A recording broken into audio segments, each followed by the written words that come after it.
Somewhere behind the front desk of the last hotel you stayed in, there is a screen. On that screen is a number. And next to the number, there is a setting. The setting decides one thing. It decides whether a human being looks at that number before it becomes the price you pay or whether it simply becomes the price you pay. In at least one of the systems that does this job, that setting arrives switched on. By default, the software offers up its own recommended price as the hotel's selling price. Somebody with the right permissions can go in and turn that off. Until they do, the number the machine produced is the number on the booking page. We know that detail because a federal appeals court wrote it into an opinion. The machine was not built by the hotel. It was licensed from a software company in Boca Raton, Florida. You have never booked a room from them, and their name has almost certainly never registered with you on anything you've been sent. Over the last 12 months, 2 different federal appeals courts have looked at what that company's software does, read almost the same set of accusations, and arrived at opposite answers. Not about whether anyone broke the law because neither court decided that, but about whether the accusation was even allowed to be investigated, which makes this less a question about hotels than a question about who is holding the pen on a price. Let me start with the thing most people picture because it's wrong in an interesting way.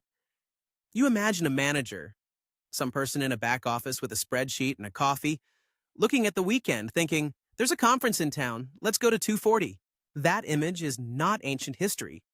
It really did work like that. It's just that for most of the properties you'd actually consider booking, it stopped working like that a long time ago.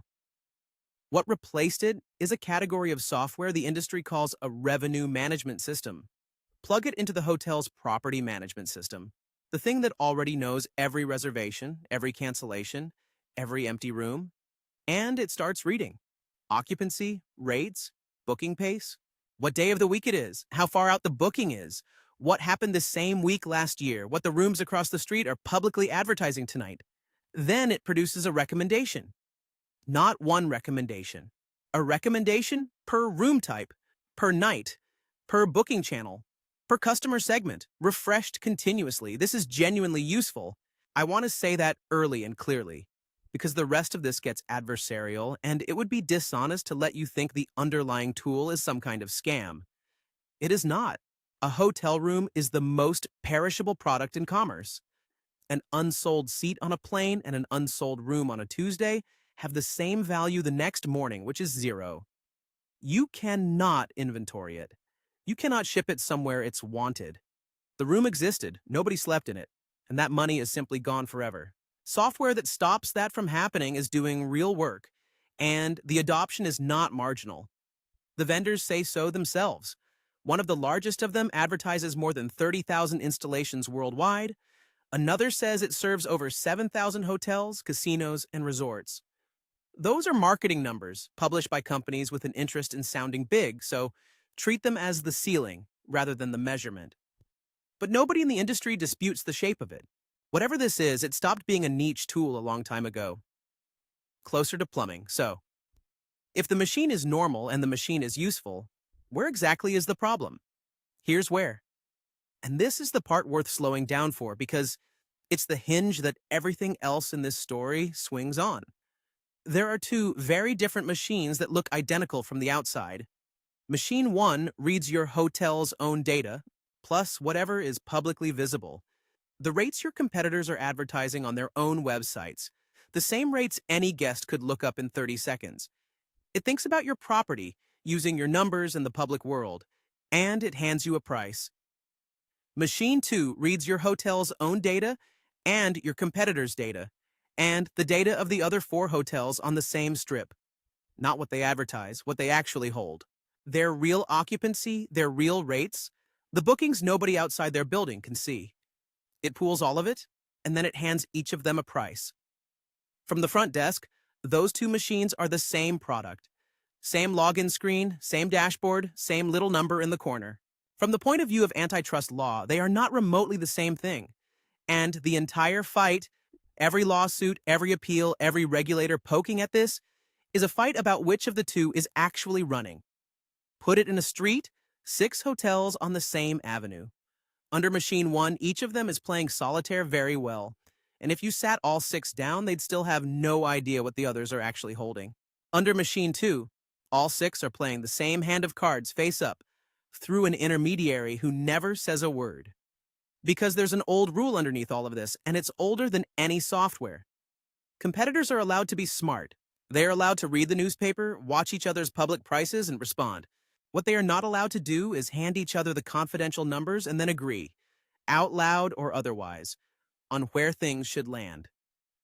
What the courts and the regulators are going to spend this decade answering is what happens when the handing over is done by a piece of software, and nobody involved ever speaks to anybody. Now let me give you the 2 cases, because they are the same accusation, aimed at the same vendor, and they came out backwards. The company is Sendin. Boca Raton. In June of 2019, a private equity firm took a controlling stake, and about 2 months later, on the 1st of August, Sendin announced it was buying a business called the Rainmaker Group, a revenue and profit optimization platform built for hotels, resorts, and specifically casinos. Rainmaker was already working with properties in more than 60 countries at the time. The products that came with it have names only a procurement department could love. Guest Rev for individual room bookings and Group Rev for block bookings. Courts in these cases just call them the Rainmaker products. There's a companion feature too called Revcaster, described in the filings as a price comparison tool that pulls publicly available room rates from competing hotels. Publicly. Everything in this story turns on that one adverb. Case 1. Las Vegas.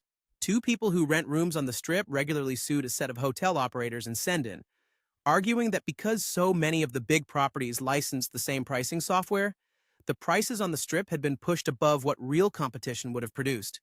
The theory had a name: hub and spoke. Sendin as the hub in the middle, each hotel a spoke running out to it, and the rim connecting the spokes being an unspoken agreement among the hotels themselves to go along with whatever came back. A federal court in Nevada threw it out in May of 2024 with prejudice. The plaintiffs appealed, and on the 15th of August 2025, the Ninth Circuit affirmed that dismissal. It was the first time a federal appeals court anywhere in the country had ruled on this question. The facts: the court worked from matter more than the outcome. As described in that opinion, the software integrates with each hotel's property management system and collects that hotel's daily pricing and occupancy data. The algorithm uses only public data and the hotel's own data when generating that hotel's recommendations. It does not pool, share, or use other hotels' non-public information. And then the detail I opened with. By default, the integrated software offers the algorithm's recommended price as the hotel's sales price, a feature that may be turned off with the necessary permissions. The plaintiffs pointed at Sendin's own marketing materials, which they said claimed hotels followed the software's recommendations 90% of the time. That is a sales brochure statistic, not an audited one. And it's worth remembering that it came from the vendor's pitch. But the plaintiff's argument was straightforward. If a machine tells 6 hotels what to charge and they say yes 9 times out of 10, does it matter very much that they were technically free to say no? The Ninth Circuit said, in this case, yes, it matters. The court found that the hotel's separate licensing deals with a software company weren't horizontal agreements because the hotels hadn't agreed with each other. And they weren't vertical agreements in the relevant sense either, because the software wasn't an input that goes into producing a hotel room. It was advice. The hotels hadn't handed over binding control of their prices. They'd bought a tool. And the court said, antitrust law does not require a business to turn a blind eye to information simply because its competitors are aware of the same information. Case closed. Except the panel did 2 things on the way out that turned out to matter enormously. First, it said plainly that it would undoubtedly violate the law for competing hotels to agree among themselves to abide by a third party's pricing recommendations. The problem in Las Vegas wasn't that such an arrangement would be fine. It was that the plaintiffs had dropped that claim on appeal and were arguing something narrower. And second, the court noted that its analysis might have looked different if the software had shared the confidential information of each competing hotel among the licensees. Listen to that one more time. The Ninth Circuit didn't say algorithmic pricing is lawful. It said this algorithm, as described in this complaint, kept everyone's confidential data in its own silo. And that's why it survived. The court left a door standing wide open, and it wrote directions to it. 11 months later, 2,000 miles east, somebody walked through it. Case 2, Atlantic City. Same software company, same Rainmaker products. 9 casino hotel entities named running the brands you'd recognize: Borgata, Hard Rock, Caesars, Harrah's, Tropicana. The proposed class was everyone who directly rented a hotel room from those defendants in Atlantic City from the 28th of June 2018 onward. That case had already been killed once. On the 30th of September 2024, a federal judge in New Jersey dismissed it with prejudice, essentially following the Las Vegas roadmap. And she had a specific and honestly quite powerful reason. The casinos hadn't all signed up at once. Each casino had started using the Rainmaker products at a different moment, across a 14-year stretch that began as early as 2004 and ran to 2018. On the district court's reading, it is hard to infer that 6 companies secretly agreed to do something together when they got around to doing it 14 years apart.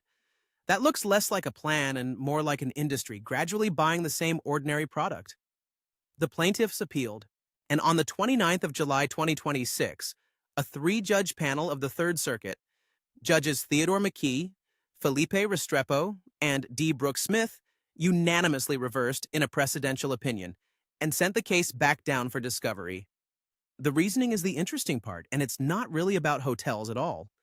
The district court had faulted the plaintiffs for not explaining in enough detail how the algorithm functions to facilitate the exchange of information. Judge McKee, writing for the panel, said that requirement was, in his words, tantamount to expecting plaintiffs to explain how Sendon's proprietary software works without affording the discovery required to do that. At this stage, he wrote, thus, that level of detail into the software's operations is neither required nor appropriate. And so, at this stage, the plaintiffs had sufficiently alleged that a material exchange, meaning an exchange of information between competitors, is likely occurring and facilitating collusion. Follow the loop that creates because it is the whole modern problem in one turn. To win, you have to show what the algorithm does with the data. What the algorithm does with the data is a trade secret. It lives on the vendor's servers, and the only way to see inside is discovery. And you only get discovery if you first survive dismissal. And to survive dismissal, you were being asked to show what the algorithm does with the data. That's a closed loop. The Third Circuit's contribution was to say that you cannot ask a plaintiff to describe the inside of a black box as the price of being allowed to open it. Nothing has been proven. I want to be extremely clear about that because this is exactly the point where coverage of these stories goes sideways. Nobody has been found liable. No court has determined that anybody fixed any price.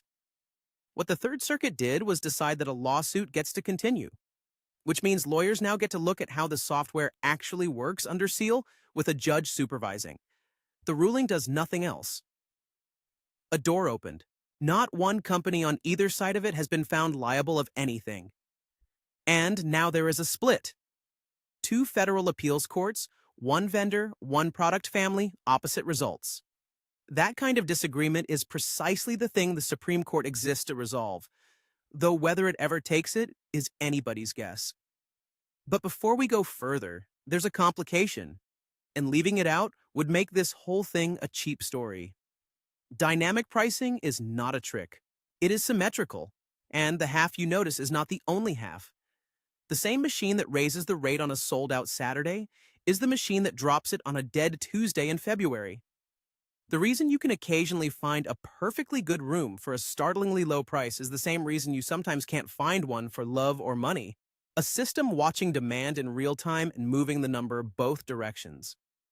If you outlawed that tomorrow, hotels would go back to fixed seasonal rate cards, and fixed rate cards are not cheaper on average. They are just less embarrassing on the days you happen to be looking. And there's a second complication that cuts the same way. Look at Atlantic City's actual numbers, and you'll see something that can be read 2 entirely different ways. In 2019, the city's 9 casinos sold nearly 4.3 million hotel room nights at an average of about $142, with occupancy running at 79%. In 2025, occupancy was down to 71%. They sold 3.9 million room nights, fewer. And the average nightly rate was up to about $175. Fewer rooms sold, lower occupancy, higher price. One reading, the plaintiff's reading, roughly, is that in a genuinely competitive market, a hotel watching its rivals raise rates and its own rooms sit empty would cut prices to steal that business, and that not doing so requires explanation. The other reading is the boring one, and the boring one is usually right. There was a pandemic in between. There was serious inflation in between. $142 in 2019 is worth a good deal more than $142 today. So a meaningful chunk of that increase is just the currency. Labor costs went up. Travel patterns changed permanently. Chasing occupancy by cutting rates is also a well-known way to destroy a hotel's profitability, which is exactly why revenue management software exists in the first place. I'm not going to tell you which reading is correct because I genuinely don't know, and neither does anybody else until that discovery process runs.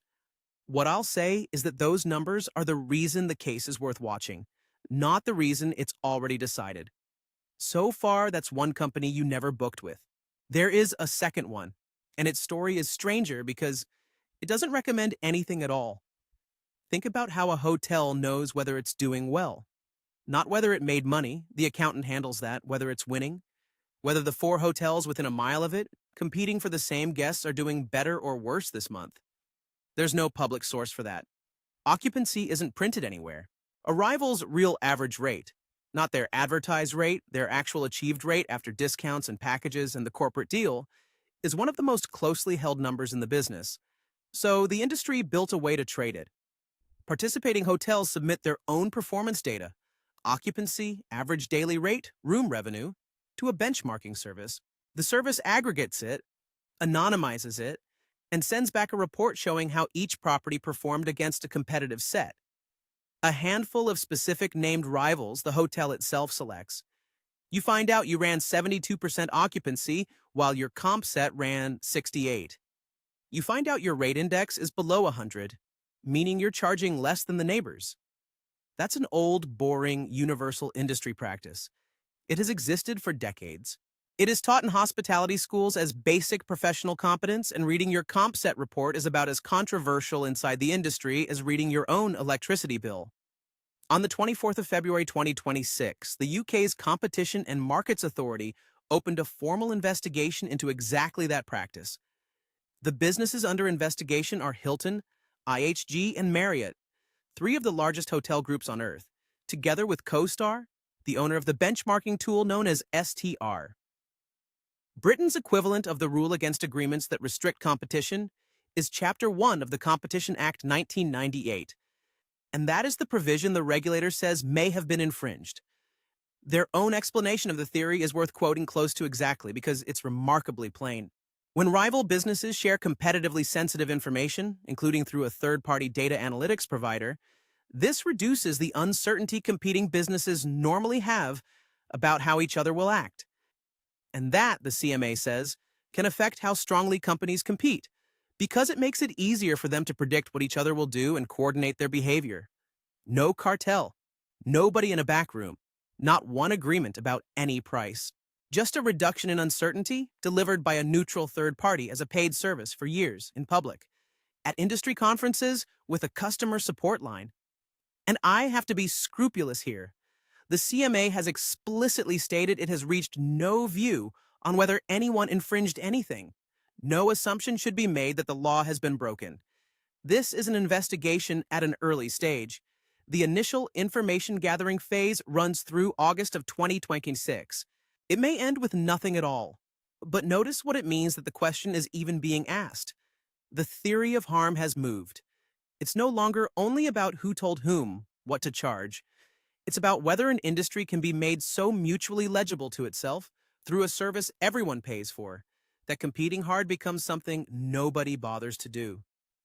And it isn't only Britain.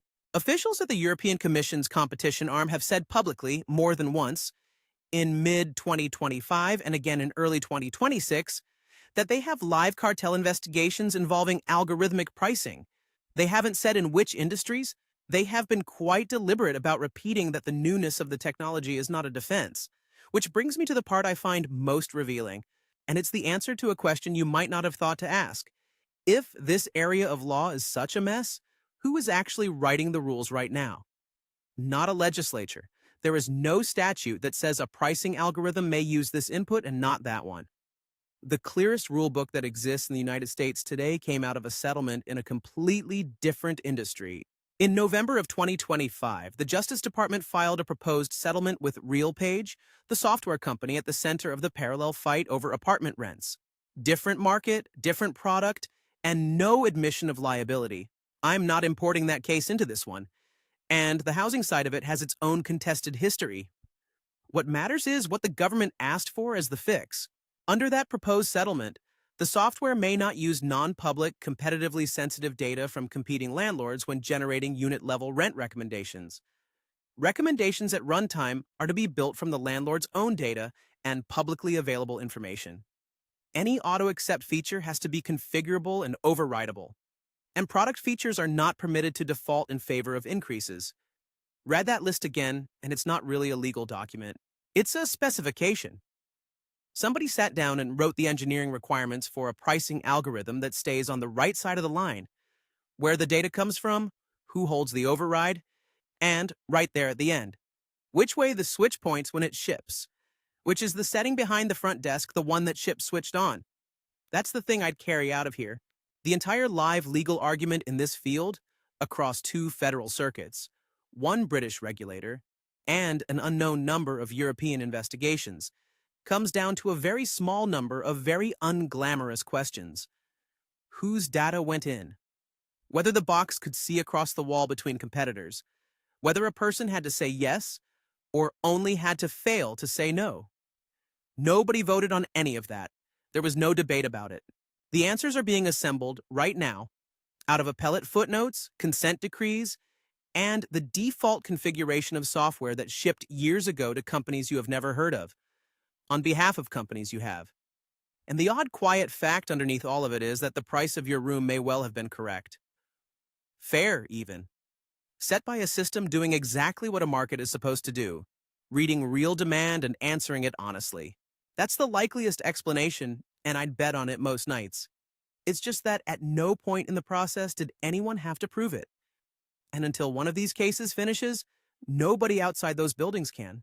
So I'm curious what this looks like from where you are. Wherever you're watching from, has anyone in your country ever gone after this? Not the booking sites, not the resort fees, the layer underneath, the software and the benchmarks. Name your country below and say whether a regulator where you live has ever gone near this layer. My strong suspicion is that the map of who has noticed is a lot patchier than it ought to be, and I would like to be proven wrong about that.